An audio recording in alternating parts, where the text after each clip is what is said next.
Hello and welcome to another fantastic episode of Gar Borras' Time Machine. Gar, today we're doing episode number 75. Oh my God, Gar, we're like almost past that halfway point, almost to 100. That's the goal here we're reaching for. But today we're continuing our holiday themed shows, and today we're of course talking about one of my all-time favorite classic Christmas movies, Miracle on 34th Street. Now, while there have been several versions of this movie-wise, we're talking today about the original OG from 1947.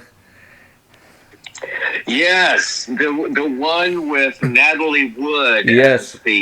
as the young girl. Yes. You know, when I was a kid, that was the first time I had a chance to see it, and it was just so special because it dealt with the childhood belief in Santa Claus. Yeah, that's the main. The whole thing about believing in Santa Claus. Yeah. And by the end of the movie, they have everyone believing there really is a Santa Claus. Yeah, and Gar, it really is about faith and hope and believing, and I really love the message, kind of what you just said, that by the end of the movie, everybody's believing in it. Now, here's the interesting thing, and when I was doing the research for this, and you probably came across the same thing, what really surprised me is that while Miracle on 34th Street, Gar, is now a classic Christmas holiday film, interestingly enough, it was released on June 11th, 1947, and not during the Christmas holiday season.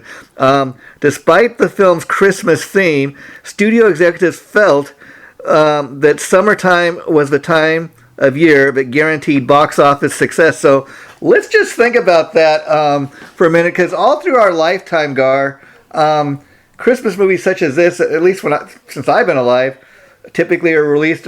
It's a Christmas movie. Okay, we're going to release it around Thanksgiving, Christmas time. Well, but New York is, we live in California. Yeah. But New York is a different animal. Sure. And what I mean by that is during December is when the winter is at its fiercest cold, which is very difficult to, for people to even be able to go. Yeah. Everything's frozen, and it's just, getting around in the city is so much more difficult. Yeah. When there's snow everywhere, and so I understand. It's kind of one of these things. You're damned if you do, and you're damned if you don't. Yeah. Now let me ask you. Because it was a very intelligent Sure. decision by the studio to do that, but then you can't make a decision like that without getting backlash. Yeah. And what's interesting is I was reading, Gar, when the film was originally released.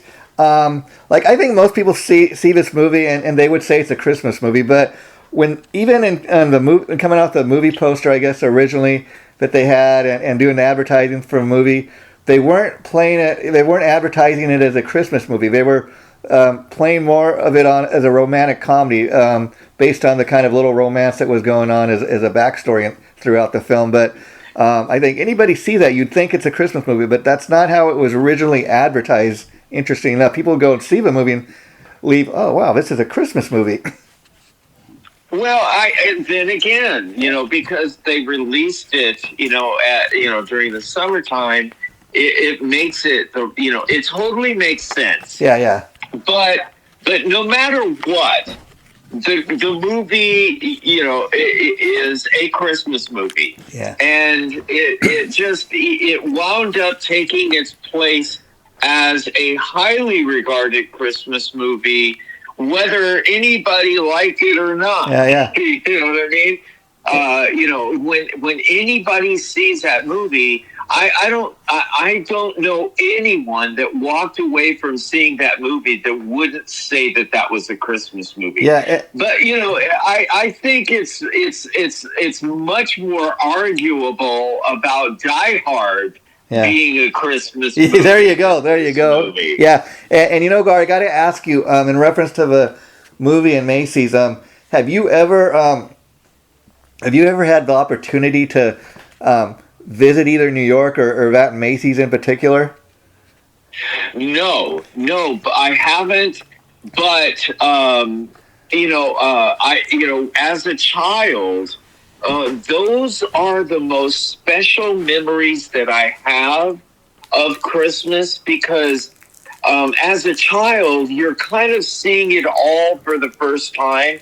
And the way that they used to do Christmas back in the 60s, I think it was I don't think it was very much different in New York than in California, other than the weather, because New York would be freezing cold. Yeah. And California is very different on that front. But the way that they used to dress up the city and all of that stuff, it just, when I see pictures of that, it always brings back that warm, special feeling to me, because that, it just was so. I just remember seeing it as a child, and it just was so wonderful. Yeah. And it was such a, it was bigger than life. Well, what I can tell you, Gar, the reason I asked you that is because I can tell you from somebody that has visited New York City, in that particular Macy's, I think, in fact, I got that opportunity just last year in 2023 when my family went on a cruise. The cruise ended in New York, and we spent a few days in New York City where Macy's is. Now, interestingly enough, okay, we think of Macy's as just a department store, but people got to realize this particular Macy's, and I'm talking about the one in New York, the one where we see the Macy's Thanksgiving Day Parade every year. It is quite a sight to see. And people may laugh when they hear me saying this, but I'll tell you, Gar, anybody listening to this, and you yourself, Gar, as somebody that's seen Macy's in New York up close, I'm going to go on the record and say that that's one of those things I guarantee people should put on their to-do list, their bucket list. And you're like, this guy's talking about going to a department store on his bucket list. And I'll tell you why, because honestly, I've never seen it. I mean, you're going to laugh when I tell you, Gar, you're going to think I'm kind of exaggerating. This is the only department store I've ever been into, first of all. But get this. The elevator went up 9 stories. It is a huge building in New York City, and it's the only department store I've ever been in that actually has 9 different floors to go to. I mean, just think about that for a minute. It's pretty historical. Yeah. And then You see, living in California and never having been there, I always pictured in my mind that Macy's being like a May company. It's kind of like from the outside what it looks like, but you go in. First of all, you look outside the building. It's huge when you're up front, and then when you realize, excuse me, there's 9 different floors in this one building. It really boggles the mind. And put it on your bucket list to do things, because I'll tell you, May companies is what, like 3 at the most. You know what I mean? I think it's three floors. And this is pretty. I'm like, and then and it's big. It's a big store, but it's nowhere near as big.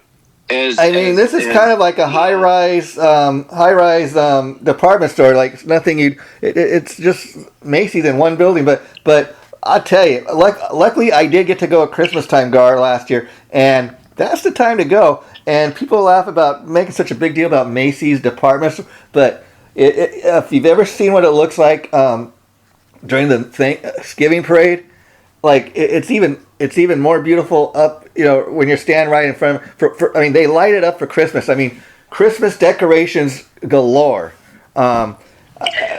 Basically what you're saying is everybody should go for the experience. Exactly. And if you're going to do it, I would say either go Thanksgiving time or Christmas time, because they really make it up for the holidays. And again, kind of like you're talking about May Company and some of these, maybe Montgomery Wards and these old JCPenney's department stores that some exist, some no longer exist.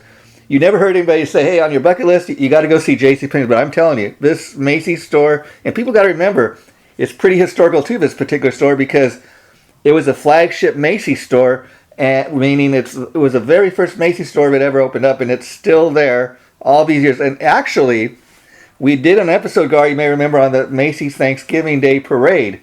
And this this particular movie is kind of what inspired the parade, you know. It actually... Well, and then also when they made the movie, they used the real footage of the parade, you know, for particular scenes that they did in the movie. And, you know, Edmund Gwynn, you know, I don't think that, you know, from what I found from the research, the public didn't know, but Edmund Gwynn was the Santa Claus in the parade that year for that year in 1947. So there, you know, I mean, you know, it really makes it kind of special, you know, that you know that you know there's a real connection between the Macy's parade and this movie. And that's why, you know, I mean, it's a real connection. And that's why, you know, when we did that episode a few years back on the Macy's Thanksgiving parade, and we learned kind of these little facts, I thought we got to now do one on the movie, because just think about that for a minute. A movie and a parade kind of tied in together, and the title of a movie, Miracle on 34th Street, that's all you need to know. That's where the store is located, at 34th Street. You know, and that was kind of the miracle. Now let's get into kind of the movie a little bit, Gar. Now, I watched the movie for the first time in years, just last night, as I like to do, to prep myself for today's episode, and it kind of kicks off with this kind of drunken Santa Claus that's going to be in the parade, and the lady in charge of putting the parade together, she finds him all passed out and drunk, and Kris Kringle, a.k.a. the real Santa Claus, is disgusted by the drunken Santa Claus, and then the movie goes on from there, so to speak. You know? Well, you know, and then he kind of saves the day. Yeah. And then they wind up, you know, hey, you look so much like him. Why don't you be our Santa Claus? Okay, yeah. You know, I mean, you know, so, you know, that makes it special. And I, you know, in doing the research for this, you know, I found out that there was a real special bond between the cast members while they were filming this. You know, what Maureen O'Hara was saying was they felt it when they were making it, that they were making something special. Sure. You know what I mean? And you know, there was, you know, it was a real. They were really tight. You know what I mean? It was just a real kind of special thing. And I found that, you know, I don't know if it's true, but Natalie Wood, you know, during the whole filming, thought that, you know, that he really was Santa Claus. Well, just think about that for a minute. And that is so special. You know, and those are things that kind of came through in the film and gave it authenticity, where where we find out after the fact, you know, that these things were kind of, you know, were the things that were going on behind the scenes, but it really did affect the performances and everything. And I really have a feeling that it really had a profound effect that really was the catalyst that made the movie, why it became so special. And you know, I also love the kind of organic natures we talk about things, Gar, of the film. I love the simplicity. Something as simple as they don't go into too much detail about Kris Kringle or who he's supposed to be. You know, we know he's supposed to be the real Santa Claus, but even down to the name. I mean, Santa Claus. If you know anything about the story of Santa Claus, you know the myth of Santa Claus. He's called everything from Kris Kringle, like in this movie, to Saint Nicholas. And And I love the fact that Kris Kringle, they spell it Kris, not Chris, and just kind of a play on the words, a play on the name. And I think that was another interesting aspect about the movie. Well, and I found out something that I didn't know, and it really kind of caught me by surprise. Uh-huh. I really didn't know that the original name for the reindeer Donner was actually Donder. Oh, and it kind of evolved into Donner over the years, but originally it was Donder, D-O-N-D-E-R. Oh, Gar, I'm glad you brought that up, because I would have almost forgot to mention that, for the simple fact I did pick up on that, because also as the film is starting, he goes up to the store window and the store's closed, and he bangs on the window and wants to let the guy know, hey, the order you have a reindeer in is wrong. The guy kind of laughs like this crazy old man. Well, yeah, for my entire life, I have always known it as Donner. And that's how stuff like that happens, And now I find out that before my time, it was Donder. Yeah. Now, That's so trippy. Now, Gar, I'm going to give you another trippy thing, but I learned about the story of Santa Claus. I'd been doing research on some Christmas traditions and stuff, and I came across something, and I had to double check it. I'm like, no, there's no way this could be true.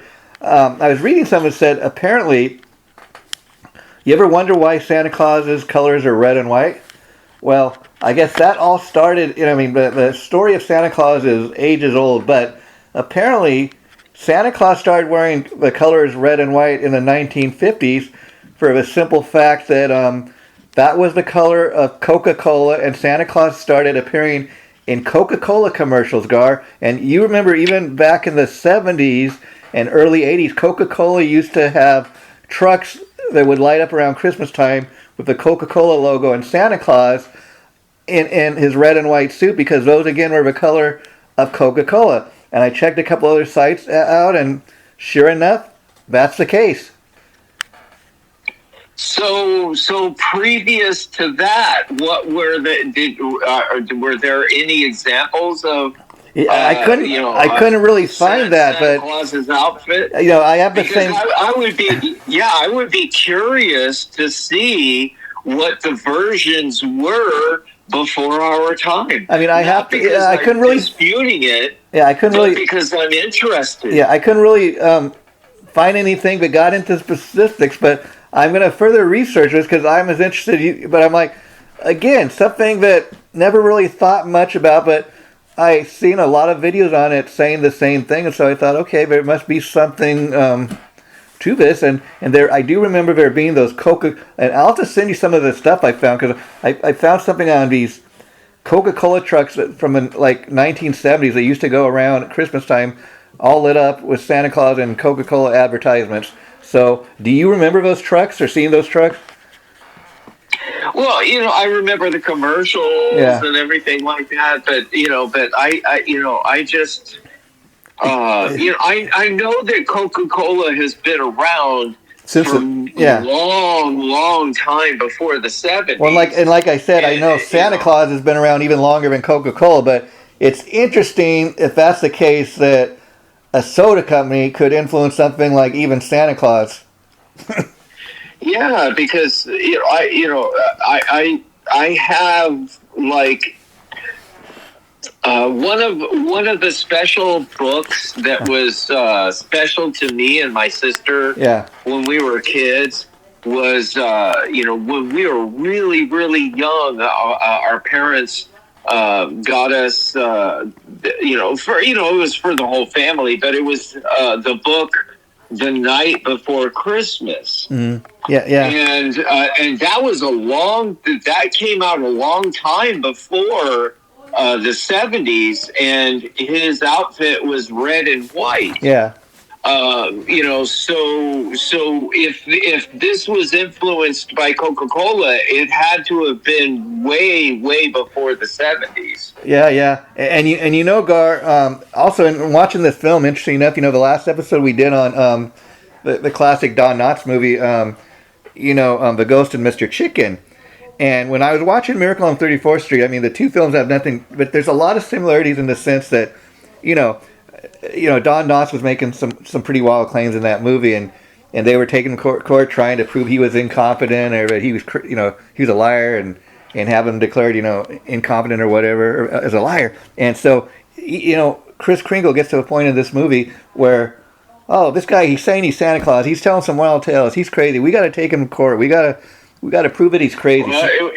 Well, yeah, he's got to be crazy. Yeah, and then the best part of the film for me was when one of the lawyers is telling the judge that this guy's crazy. You got to make the declaration, Your Honor, that there is no such thing as Santa Claus. And the judge changes everything by just saying, "Oh, I can't do that. If I make such a bold statement, it's going to ruin my chances for re-election." And I love the fact that something again like Santa Claus could affect a judge getting re-elected. Well, it's a nice premise for the story. You know what I mean? And it kind of ties it up nice in a way without having to do too much explanation by the judge kind of making that kind of statements like, okay, he's off the hook. Well, and for a kid, when you're watching it, it's rooting. Like, see, you're rooting for Santa. I mean? You're going, see, I told you. Yeah. That kind of a thing. So it's just such a wonderful premise. Whole idea, because it's this movie is not about a tangible thing. Yeah. It's about a belief. Yeah. And that is what makes this movie so much different from other movies, because I'm not saying other movies are not about, but nowhere near is it about a belief as such a central part of the whole storyline. Yeah. And Gar, how many times, like growing up, did we all come across that kind of creep kid in the class that, or even the creep like waiting to see Santa Claus wants to ruin it for everybody else? Santa Claus isn't real. Santa Claus is your mom and dad putting presents under the tree at night. There's no such thing as Santa Claus. I want to pull the beard off in front of all the other kids. And even there's some of that going on in here to the point where when the guy takes the little girl to see Santa Claus while they're waiting for her mom to come, he's like, "Oh, there's no harm in this. We'll take her to see Santa Claus. She'll have fun." And she gets all mad about it. It's like, "Oh, I want my daughter to know the truth. I told her there's no such thing as Santa Claus, and you try to reinforce it by taking her to see Santa Claus. You better respect my wishes." But by the end of the film, too, Mom is kind of, because her daughter's starting to kind of question Santa Claus, and she's like, "Oh, I was wrong the way I feel. I want her to believe in Santa." And then even by the end of the film, Mom's believing in Santa Claus. Well, that's what I was saying when we started this episode. By the end of the movie, everybody believes there's a Santa. Yeah. You know what I mean? It's just so well done. That I guarantee you, when everybody was going to see that movie for the first time in the theaters, when they were leaving the theaters, I guarantee you they had such an uplifting feeling. Yeah. You know what I mean? Because it really does have that kind of, really happy, uplifting effect on you. Yeah, and to be fair, Gar, like I said at the top of today's episode, I'm not sure how many exactly, but there's been many movie versions of this, at least 2 or 3 more. And interesting enough, like depending on your age, like for you and me, I think this will always be our Miracle on 34th Street. I mean, we were not here in 1947, but when the movie originally aired, but that's what we originally saw. So that will always be our version of it. Now, let's say younger kids that's seen some of the newer versions. If you were to pop this in their DVD player, they might not like it because that's not the version they originally saw. They might look at it something as simple as, I don't want to see this. It's in black and white. I want to watch the color of it. But again, it has to do a lot with when were you born? What was the first version you saw? Well, that even, what you just touched on right there, that even existed back in the 60s. Oh, sure. Yeah. Black and white signified for kids. When I was a kid, yeah. Old, dusty, and so, people were reacting that way to black and white way back then. It really represented old and dusty. But but nowadays, because retro. a lot of that old dusty stuff is what we experienced as our first, and holds that special place in our hearts. You know what I mean? Sure. Even though we were not born back in the 1940s or able to experience that back in the 1940s, it still remains our version because that was the first version that we were presented with. And whether it was colorized or black and white, eventually to the same kids that viewed that as old and dusty now embrace it because it symbolizes the happiness of the special moments we had when we were kids. Yeah, I mean, there's a certain innocence to that. I mean, I even remember growing up, like kidding with my grandmother, my grandfather, like because again, they were really born like years before me, and so they lived through a lot of history. And I used to joke with, hey, Grandma, when you were little, they used to have electricity, But again, you watch the landscape of these movies, what's taken on in the background. You can kind of tell when the movies were made, like we've discussed, Gar.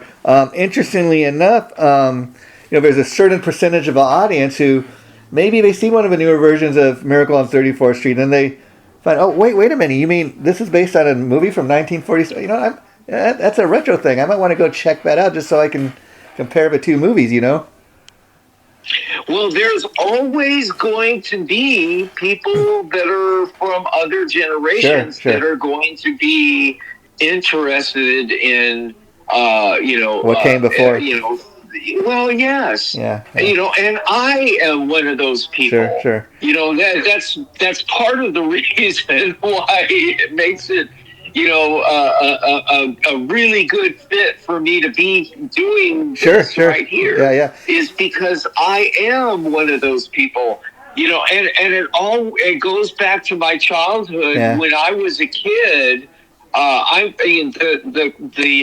The subjects in school that I was interested in were history and things like that. Because I remember when I used to look in history books, it always mesmerized me, thinking about what people were experiencing way back then and what life was way back then. And we know nothing about that. And it always sparked my interest in finding out about things that, that were way before my existence. And that has never wavered. Even later in life, I was able to use that same characteristic when I was in sales because I used to work for a major musical instrument company and I used to sell musical instruments. Okay. And the musical instruments that I specialized in selling were the vintage, the old stuff. The old school, and it was because I could tell you about the history of that instrument because that is what I am interested in. It's all about the story behind what was going on at that time. And so when I would be talking to my customers that would have interest in those instruments, we were speaking the same language, you see? Yeah. And so this whole interest in things that from past generations is a huge thing for me. Yeah, I mean, you know, And so there, and I'm not the only one.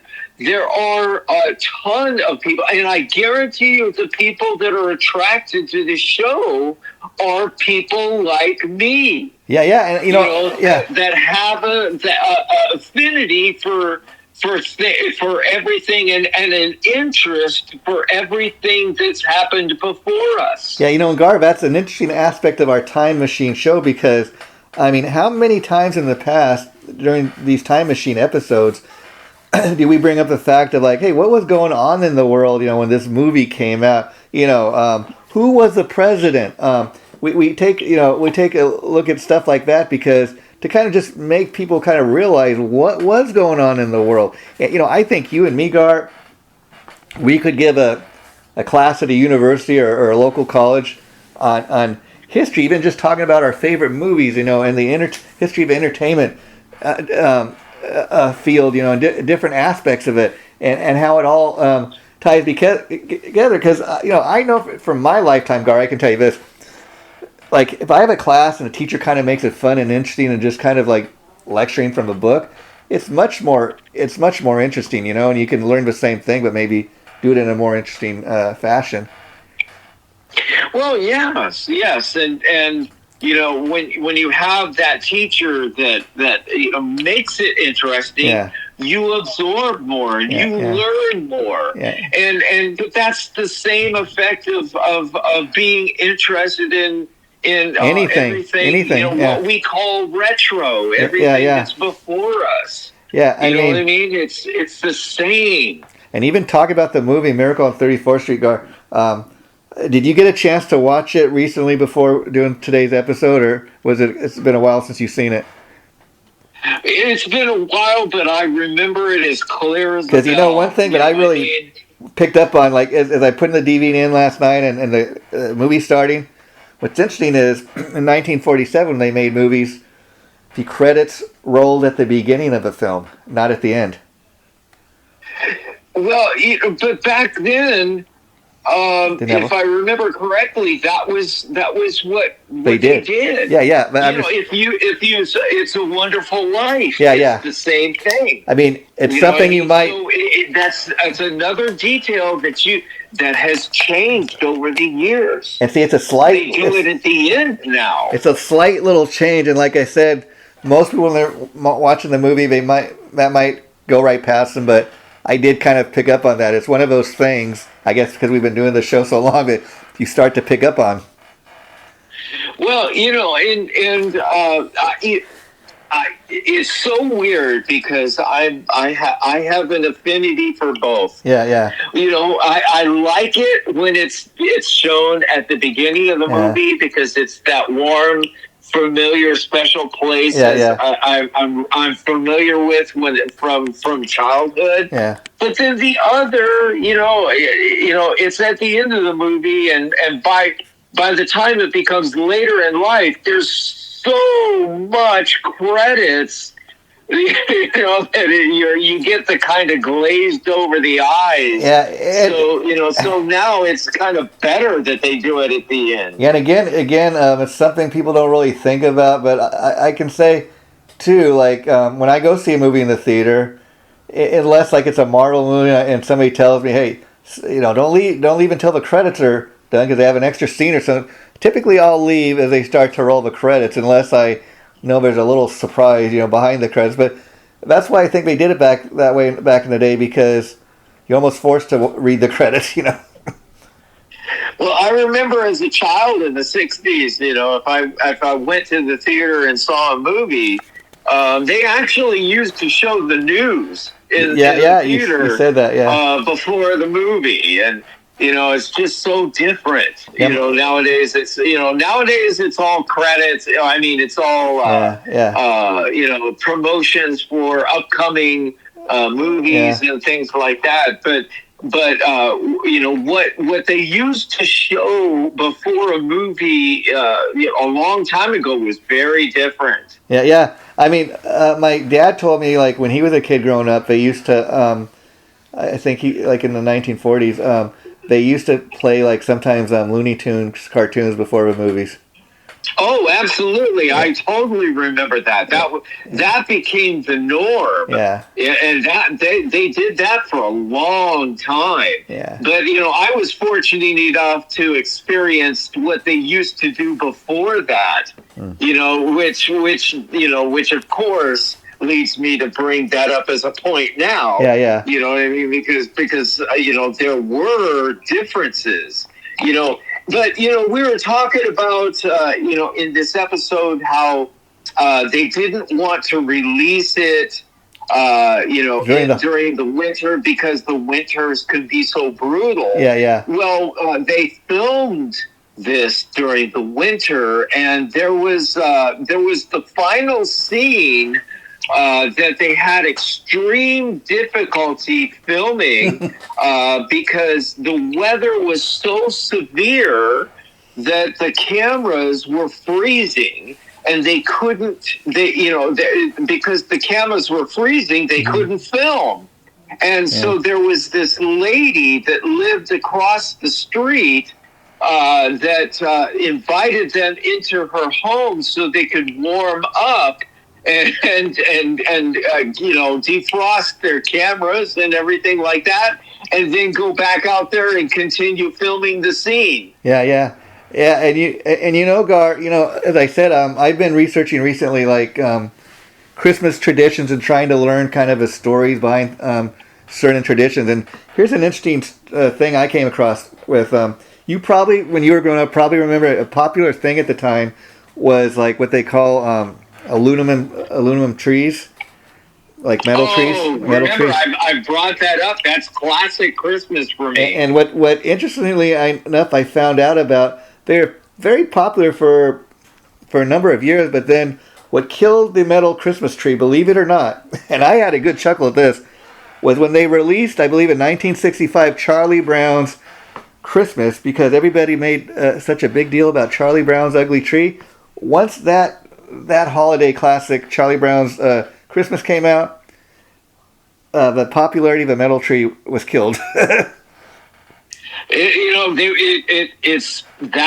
Are you saying that spawned the affinity for the public going out and getting a real tree? That's what I was reading. It said, after that cartoon came out, the way they made fun of Charlie Brown's Christmas tree, and that the popularity of the aluminum tree kind of went down. Well, I could totally see that happening. Yeah. You know what I mean? Because the public was that influenced at that time with those kind of things.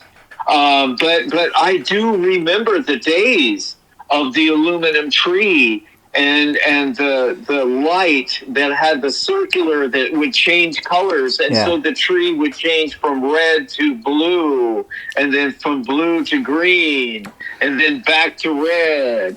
And it would just go in that circle, and I just remember as a kid just being mesmerized by watching the tree glittering with the different colors and everything like that. It's a really special memory for me. Yeah, you know what I mean. Yeah, another thing you brought up in past episodes, how that you and your family would go visit family members at the holidays on.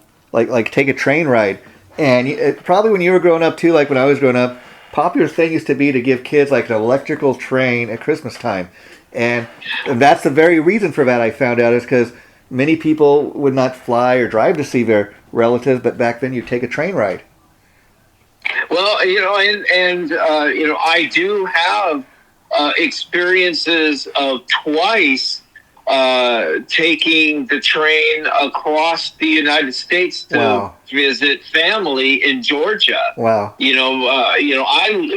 lived in California, but my mom's side of the family lived in Georgia. Wow. And so, it was, I have to admit, that, doing that train ride left me with some lasting, lifelong memories. Sure. I'm just afraid that if I go down there, we'll get off topic, and that's all right. This is all in celebration of Miracle on 34th Street, and Yeah. but I was fortunate enough to twice Experience that. having done that, Yeah. and it really is, I dare to suggest people take train rides these days. Yeah. It's an experience You won't forget. that's very different in traveling than other experiences, and I have a feeling that it's even a better experience nowadays because of the advancements and everything. And my experiences happened way back in the 1960s. Yeah, and you mentioned Miracle on 34th Street, Gar. That's a topic for today, but I dare say that I would be surprised. I don't know about you. Like if you ever were to hear that Macy's has gone bankrupt and out of business for a simple fact that this store in New York and this movie, but the store in New York specifically that started it all, the Macy's company, is so historical. And every year the parade is such a big deal. I mean, that parade, which we did an episode on, they start planning that parade like 1 year in advance. I mean, it takes them the whole year to get it all planned and what they're going to do.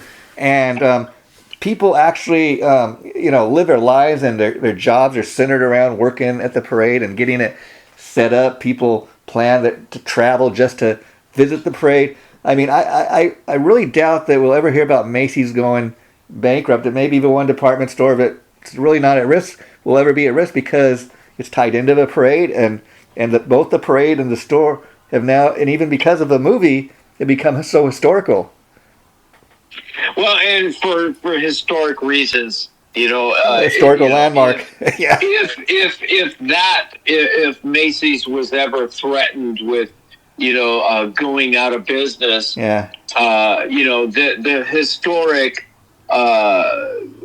value that Macy's has to the city of New York would save it. Yeah. I would find it hard to believe that the city wouldn't. You know what I mean? Yeah. There's always a possibility. Nobody's got a crystal ball. No, but I don't know anything about New York. I have never stepped foot in the city, and I've never been there. Yeah. But how can I speak about New York? But all I can do is say the impression that I get. Yeah. And there have been plenty of examples of New Yorkers embracing certain things that are extremely special to the people of New York City. Yeah. I would find it hard to believe that Macy's would not be one of those things. Yeah, but like Gar, like I was even thinking, next year when we do these holiday themed shows, one of the things maybe we have to do an episode on is the Hollywood Christmas Parade, because that's equally not quite as historical, but if you live in California, it was quite a big thing, the Christmas Parade every year. But again, I don't think quite at the level of the Thanksgiving, because even like talking about the Macy's Thanksgiving Parade, Gar, which is kind of tied in with this movie. Like when we did our episode on that, we learned that before the parade was ever on TV, they used to broadcast that on the radio back in the day before there ever was TV. But I don't think like the Hollywood Parade or anything was ever broadcast on TV. So that just kind of shows you the kind of how big this Macy's and the Thanksgiving Parade really is. Yes, and I, as a child, actually got to experience going to the Christmas parade in Los Angeles, and it really was a special moment. Yeah, it was at a time when Christmas was at the height of all of those things that I was saying about how they used to dress up the city, for Christmas and everything like that. It was just, it really was. You see pictures nowadays and you see how much garland was used in all of this stuff and everything. And it had so much of a wow factor to kids back in those days. And, it really, the Hollywood Christmas parade really was to me at that time the cherry on top. But your point is really so true, because the Christmas parade we have here is just a weak blip on the radar compared to Macy's. It's that much dominating over any other Christmas parade, because I guarantee you there are Christmas parades all over the United States. In every town, yeah, that's right. That's right. And I will say, Gar, but Macy's towers over all of them. That's kind of like if you want to have a very kind of, I guess, historical successful parade, that would be the blueprint that you'd want to follow. If you have any chance of kind of taking them over, but I don't see that happening now. The Hollywood Christmas parade, like you said, when I was growing up, Gar, for years, I mean, you would be heavily advertised weeks before it was going to be on TV. You know who the Grand Marshal was going to be. They made it used to be hosted by, of course, Stephanie Edwards, who used to be on those Lucky's Market commercials. That's where she got her fame from. And then Bob Eubanks, of course, from the Newlywed Game. But they haven't done it in years, and so they haven't really got another set of like entertainers to take over. They just kind of get whoever each year. And that's why I don't think it means quite as much to people like it once did. Well, yeah, it's lost. Its wow factor over the years. Yeah. Well, yeah, generations following are it's being viewed as old and dusty.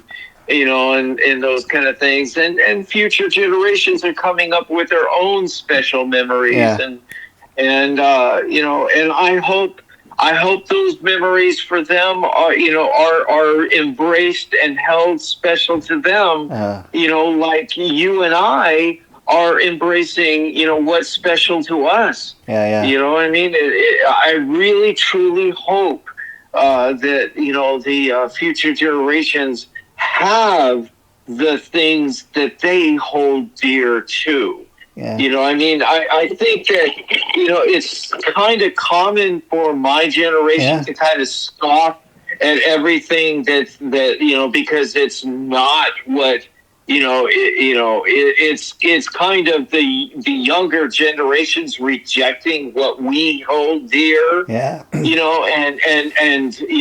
scoffing at that, but the truth of the matter is that's exactly what we did, when I was young, and future generations are no different than what we were when we were young, and that is forgotten by my generation. Another forgotten kind of Christmas tradition, Gar, that goes along with Christmas and what we're talking about here, pop culture, is when we were growing up. I mean, when I started doing some research for today's episode and kind of also researching Christmas traditions, I started popping up on my YouTube page like Christmas episodes of some of our favorite TV shows back in the day, like an episode from the Jeffersons, an episode from Happy Days.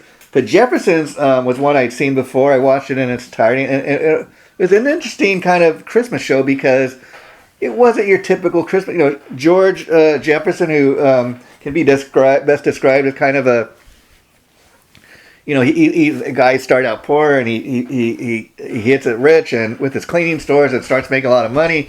All of a sudden, he's really greedy with his money and stingy, and he does nothing but think about business and how to make more money, and not necessarily looking out necessarily for the other guy.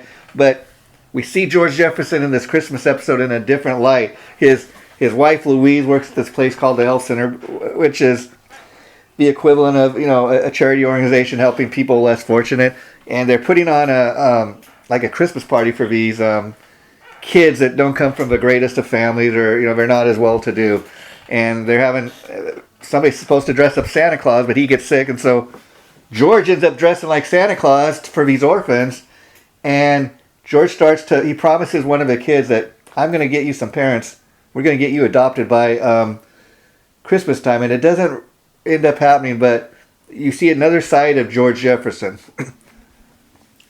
Well, and Christmas brings that out. Yeah. But unfortunately, the truth of the matter is those qualities.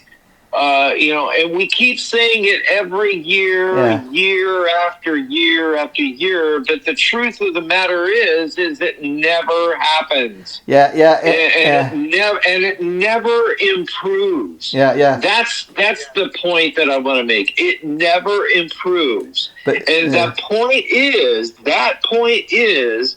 We should be like that all year long. Yeah. It's not something that we should be just one time of the year. Yeah, but And the older, the wiser I get, the more I really truly believe that. Yeah. It's a human quality that always preserved the best of us. Yeah. That we are losing. We are losing that quality. Yeah. I mean, Gar. But my point in talking about all this is, when we were growing up, how much of a necessity was that? Like when these TV shows were being produced, like, okay, well, Happy Days, we gotta come up with a Christmas episode, or Laverne and Shirley, and then. Once you see these shows advertised, be like, oh yeah, I gotta watch the Happy Days or the Growing Pains Christmas episode, man. That's gonna be fun to tune in to. And there's not so much of that going on these days, but back in the day was something to look forward to, Yes. Yeah. I found out another thing, in researching is they actually did a radio broadcast. Of a radio broadcast version of Miracle on 34th Street with all of the main characters that were in the movie. Oh, how cool would that be? It was all done as a radio broadcast. I guess back in the late 19... Because I think they did it in the same year, 1947, or right around the same time. But they were... Even though TV was in its infancy, radio broadcast was still the main entertainment vehicle at homes. People were still gathering around the radio, to listen for entertainment, at that time. So I really didn't know that. It was an interesting little fun fact. Yeah. Well, Gar, as always, I've had fun doing today's episode with you. We always learn so much each time we do this, and you always add so much to the show. This is going to be pretty much our last show for 2024. We're wrapping it up for a year. Not to worry, folks, because this show will be going up, I'm pretty sure, by Christmas Day. And next time Gar and I get together, we're going to kind of do one more holiday-themed show for this year, and that is going to be on Dick Clark's Rockin' Eve. Yes! Who remembers Dick Clark? Who doesn't have memories of Dick Clark's Rockin' Christmas Eve or Rockin' New Year's Eve? Yeah, and that's why everybody has memories of that. And that's why I felt we just kind of needed to do that to kind of shine a light on Dick Clark. Not that he necessarily needs that, but we done an episode, Gar, in the past on Dick Clark on the American Bandstand, and we come to find out, much to our chagrin, he was not the original host. But we'll talk about...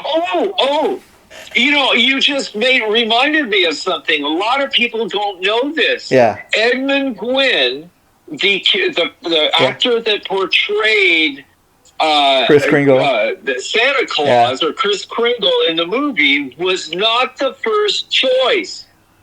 Oh, yes, I read that. He was not actually the first choice for that was his cousin, Edmund Gwynn's cousin. Oh, yes, because his cousin turned it down, then he was actually choice number 2. And what that makes that a special fun fact point is that everybody on the set agrees that everybody loved him. Yeah. he was the sweetest, most lovable person on the set. And everybody on the set absolutely adored him. Yeah, and that's why I think, from 1947 on, he has been thought of as a quintessential Santa Claus. And if this movie is all he's remembered for, I think that's quite a legacy. And when this movie was made, Gar, from what I understand, it was also kind of towards the end of his career. I mean, what a way to kind of go out in a bang, with this movie. Yes, Yeah. yes. It's given him a lifelong memories. Yeah, yeah. And again, when these movies are being made, in 1947, this particular one, there was no thought of royalties or DVD sales or even video cassette sales. Whereas these movies are made today, that's one of the first things they kind of think of. Okay, when we release this on DVD, what's my percentage going to be, or what am I going to get for royalties? That's so again, just all these years later, the technology has changed so much in filmmaking that we have these other little aspects that did not exist back in 1947. Yes, Yeah. yes. And it's our job to point those things out. Yeah. Yeah. And well, Gar, Merry Christmas, my friend, and we'll see you in the new year. And I can't wait to announce next time what we have stored for our episode to kick off the new year. It's going to be something really special. I'll just wrap it up with this and say Gar and I have been talking. We've going to continue doing the show like we've been doing, but we found a kind of another direction to also take the show, and from time to time it's going to be just a truckload of fun, taking you down memory lane even further. Absolutely. Merry Christmas to you, Jason, and a huge and warm and just a grateful Christmas wishes to all of the people that tune into this show. We are very, very grateful. That you've taken an interest. Yeah. Thanks for that, folks, for continuing to tune in and in closing and wrapping up for today. I love wrapping up Christmas presents, but in reference to Kris Kringle, ho ho ho ho, Merry Christmas and Happy New Year. Happy New Year too. Bye.